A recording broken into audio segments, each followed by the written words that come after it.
Well, I think the little Westminster establishment just don't like the idea of someone outside their little clique taking over. And all this abuse we've had all week has actually distracted attention from the real issue.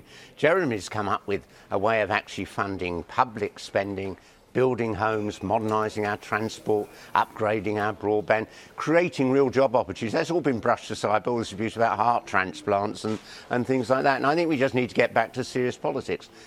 Jeremy's big disadvantage in politics. He's about the politest person I've ever met, so he never gets involved in all of this. He doesn't even interrupt people in debates.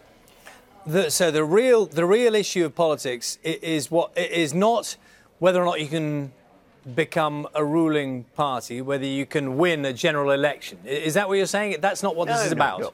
I mean, when Michael Foot was standing against Dennis Healey, although I agreed with everything Michael said, I loved him, I supported Dennis Healey because I didn't think Michael Foot could win. If I didn't think Jeremy could win, I wouldn't be supporting him. The thing is, we went into that last election saying we're going to do pretty much what the Tories are doing, just not quite as nasty and will take a little longer. That was not inspiring.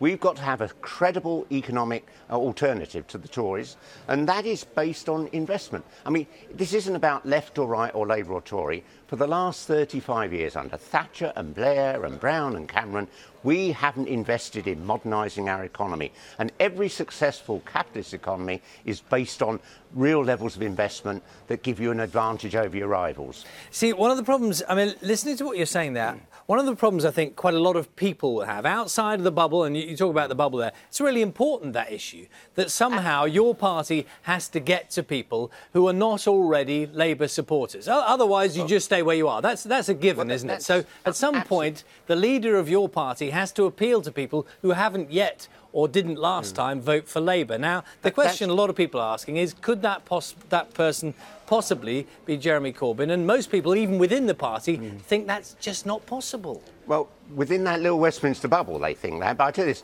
I had people stop me on the street all the time. Before Jeremy came into this campaign, they're saying they all look the same, it's all very boring. And the amazing thing about Jeremy, you go into his campaign HQ, it is filled with young people. Those are the people that didn't bother to turn out to vote at this election because no one was offering them a better future.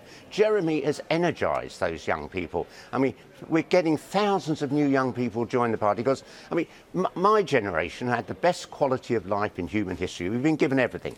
But our children and our grandchildren are facing a really grim world. We've got to have a proper economic strategy that creates good jobs for ordinary working class and middle class people and homes they can afford. That's at the core of Jeremy's campaign.